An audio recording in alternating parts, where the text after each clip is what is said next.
Let's move straight to what we have today as we are still looking at application of information technology in auditing. Now, let's be moving to the impact of IT, that's information technology, in auditing environment. As we all know that the world is evolving, more like everything we are now doing is computerized. Even today, you discover that, members of the audit team take laptops, computer with them to the client's premises for use with administration, like documentation, performance of the audits, assignments. And laptops, computer can actually be used for certain tasks. Probably they want to prepare the planning work, they want to record the audit plan, preparing timesheets, preparing audit working paper. There are a lot of things they can even use it to carry out analytical procedures and sampling software, probably if it is appropriate, and when the necessary control and procedures are in place, we can actually see how this IT will be used in order to minimize audit risk.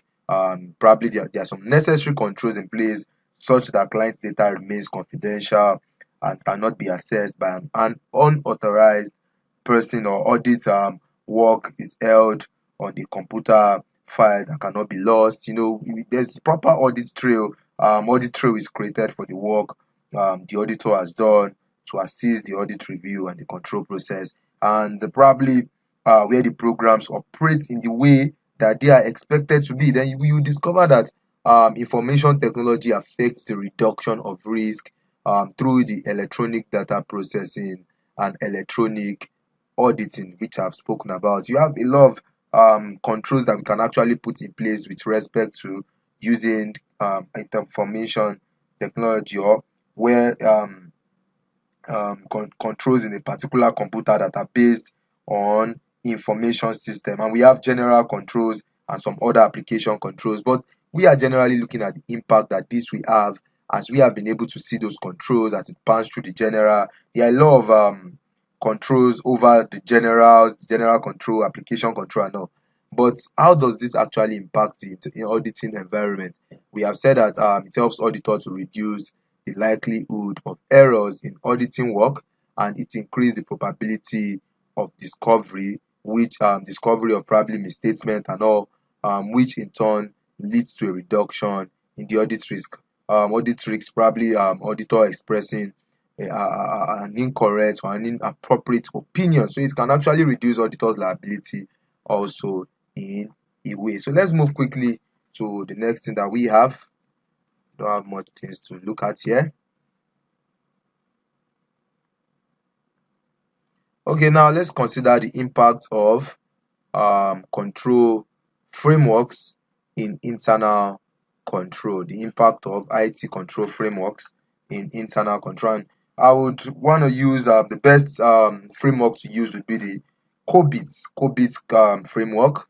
What is COBIT framework? The best one to use is the COBIT framework. That is control objective,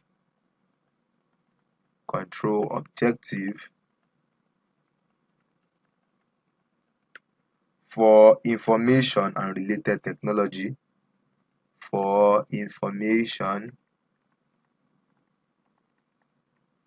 and related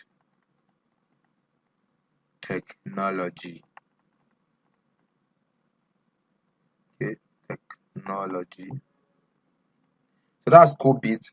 And when we talk about COBIT, the existence of an accepted framework. COBIT happens to be an accepted framework that is used for system development by a client, which may provide additional assurance to the auditor that the assessment of the client's information system is actually effective.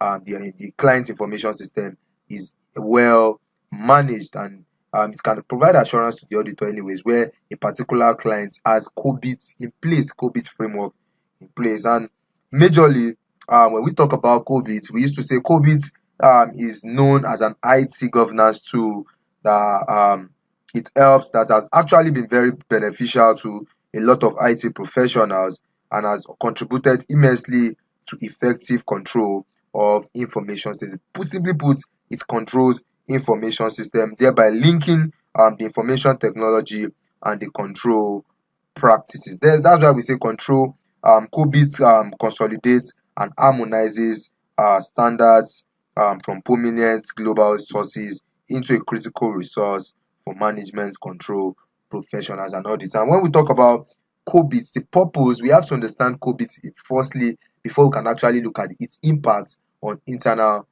control. So the purpose of COBIT is to provide management and business process owners with a particular information technology governance tool. You know what it is when we talk about governance, just helping us with our internal control, a governance tool or a governance model that helps in understanding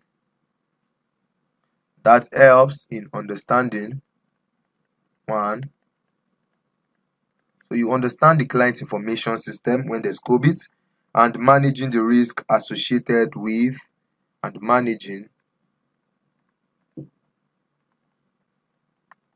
the risk associated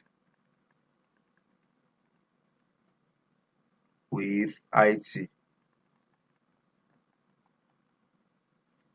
And when we are trying to understand and manage the risk that has been associated with the information technology, then COBIT helps to bridge the gaps between business risks, the control need, and the technical issues. The business risks, the control needs, and the technical issues. And we can actually see how the framework has actually helped with the various components that it has brought about the and it's comprised of 6 specific components. I don't think this is what we should, but we have to just briefly. It has the management guidelines. We have I specifically call it the MEFCAI. MEFCAI, that's what I call it. MEFCAI. We have the management guidelines. We have the executive summary. Then we have the framework itself. You know, there's no a particular system that will not have framework. It has to have framework. A successful organization is built on a solid framework of data and information. So when we look at the framework, we are just trying to explain how it processes and deliver the information that the business requires to achieve its objective. I don't think we really need to go much into this. We have the control objectives with C, the control objectives. Then we also have the audit guidelines, Then lastly, we have the implementation. This is I, implementation tool sets. Those are the two that needs to be implemented. That's the implementation tool sets, talking about the management awareness and IT control diagnostic. We have the implementation guide facts. We have the case studies from organization currently using COBIT. Those are the implementation tool, probably slide presentation that can be used to introduce COBIT in an organization. And you know that generally the tool set is actually designed to facilitate the implementation of COBIT. So that's what we are basically looking at. Now, what's the impact of COBIT um, on the internal controls? Now, when we look at COBIT, we said that it is a comprehensive framework that assists in achieving organization objective for the governance and management of the enterprise information technology system. So some of the benefits: one, maintaining high quality information to support the business decision. Yeah, with when Ecobit is in place, it maintains a particular high information to actually support business decisions. Then two, it helps in achieving strategic goals and realizing business benefits through the effects and innovative use of the IT. Then we have three, achieving operational excellence through reliable, efficient application of technology. For maintaining IT related risk at an acceptable level. I think I spoke about this earlier.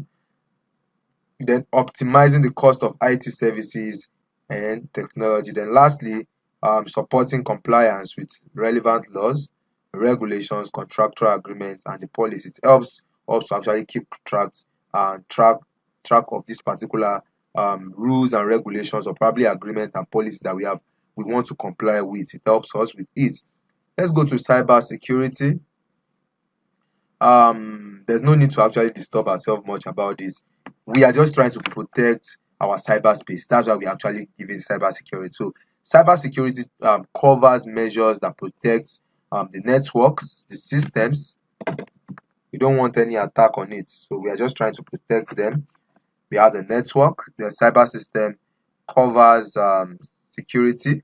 Sorry, the cyber security covers measures that protect network, the systems, the device, and data from unauthorized access or damage. So good practices in cybersecurity also cover a wider range of activities to monitor IT environments. Yeah, it's not only the system or probably the devices or probably the data that we are trying to protect. We can also still use a good cybersecurity can actually even have some wider use, as it can actually be used in monitoring the IT environment, can be used to detect intrusions or breaches and respond to security failure. So organizations may face many challenges in building effective risk management around cybersecurity, and including the spread of cyber risk across all organizational activities. So the external nature of many of the threats and pace of change in the risk. All we are just trying to keep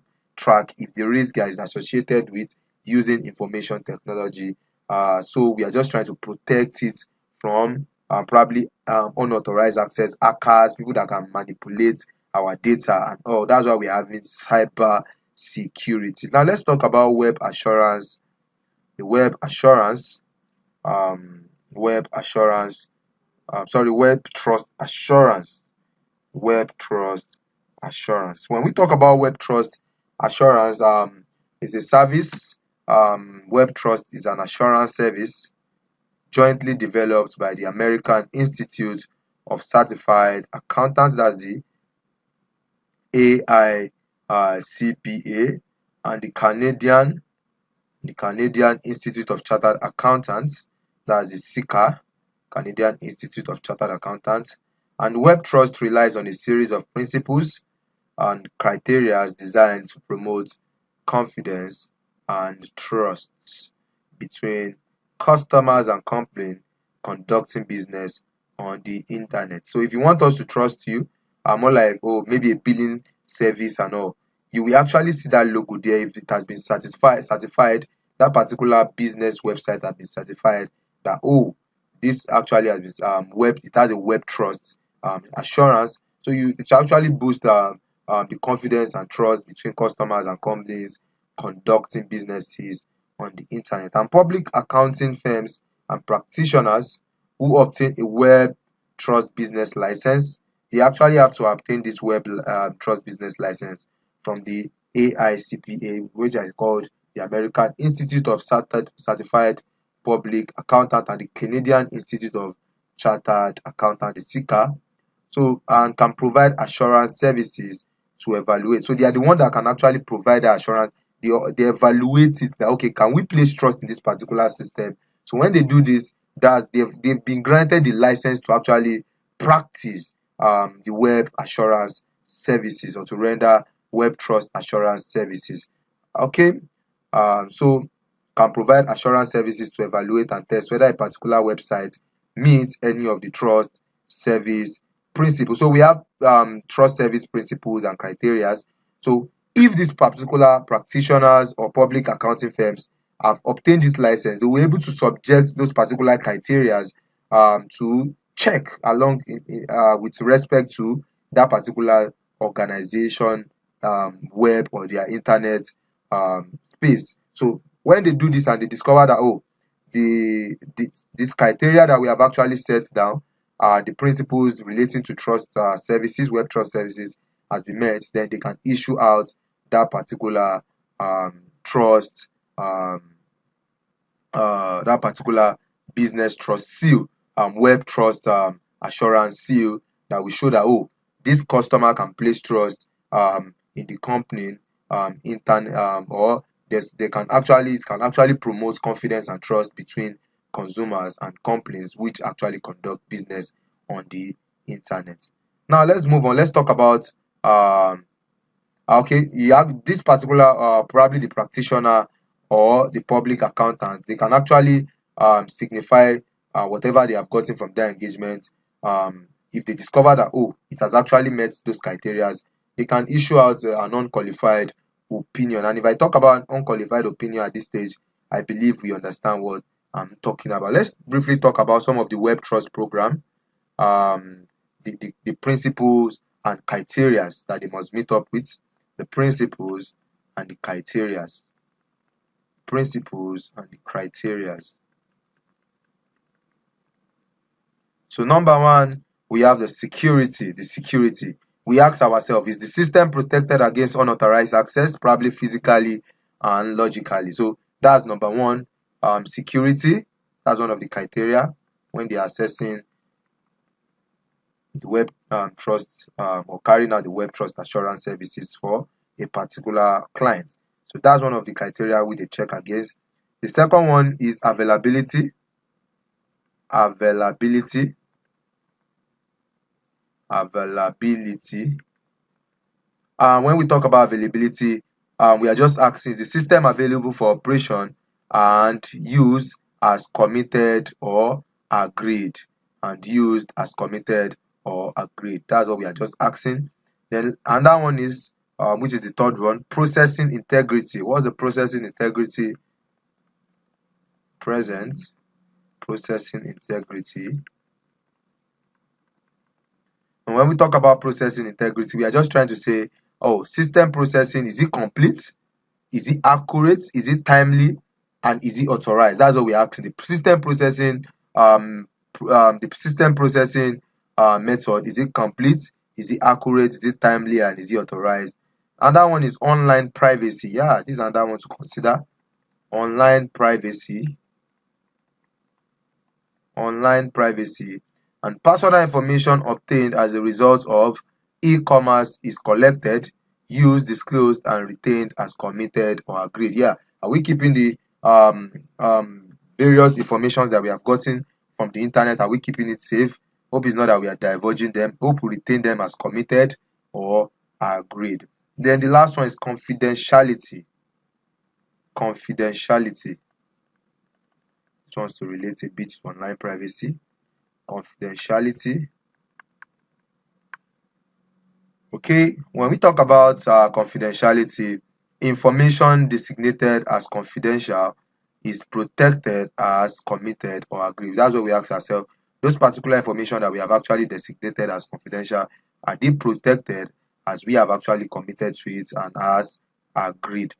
And the latest version of the web trust program, we are done with the process. I'm just adding that we have a latest version of the web trust program which allows practitioners to provide assurance on any one or combination of the above principles and criteria. Now let's move to digital forensic, which will be the last thing we'll be looking at here. Digital forensic. Digital forensic can be also known as digital forensic science. Digital forensic science. Now, when we talk about digital forensic science, a branch of forensic science, um, what are we actually doing here? It's just the process of preservation, preservation, identification, extraction, and also documentation of computer evidences which can be used by the courts of law. That's basically what we are doing. We are just trying to extract. When we preserve, we identify, then we extract, then we also document those computer evidences which can be used by the courts of law. And it is actually a science of finding evidence from digital media. Finding evidence from digital media. We are just trying to find evidence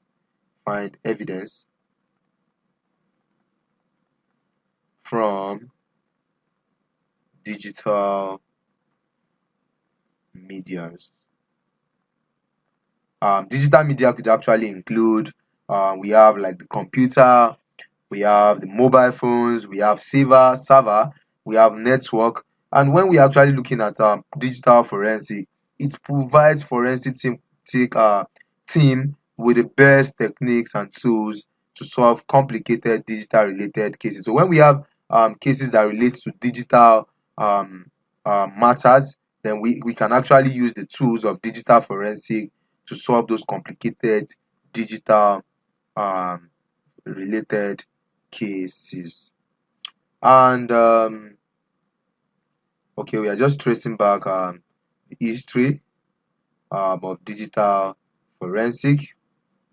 The term digital forensic was originally used as a synonym for computer forensic. Yeah, it was as a synonym used for computer forensic, but has expanded to cover investigation of all devices capable of storing. You see this keyword, that's why I use digital media. We're just finding evidences on digital media. So any device that is capable of storing digital data, then we can actually carry out a digital forensic on it, with roots in the personal computing revolution of the late 1970s and early 1980s.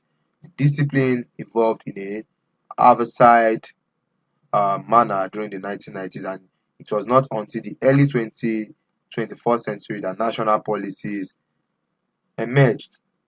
And can you see now that digital forensic investigation have a variety of application, and the most common is the support or refuse. Yeah, we have a support or refuse hypothesis before criminal or civil law, and the criminal cases involved the alleged breaking of law that are defined by legislation and that are enforced by the police and prosecuted by the state, such as murder. These are the cases we can use it for: murder, theft, assault against person. And civil cases, when it relates to civil cases, we can actually look at it on the other hand. Civil cases, on the other hand, deals with protecting the rights and properties of individuals, often associated with family disputes, more like law of tort and all, but may also be concerned with contractual disputes between commercial entities, more like contract law of contract, where a form of digital forensic referred to an electronic discovery, and brackets that we have the end discovery may be evolved. All what we are still talking about the same thing, more like we generating evidence to be presented at the court.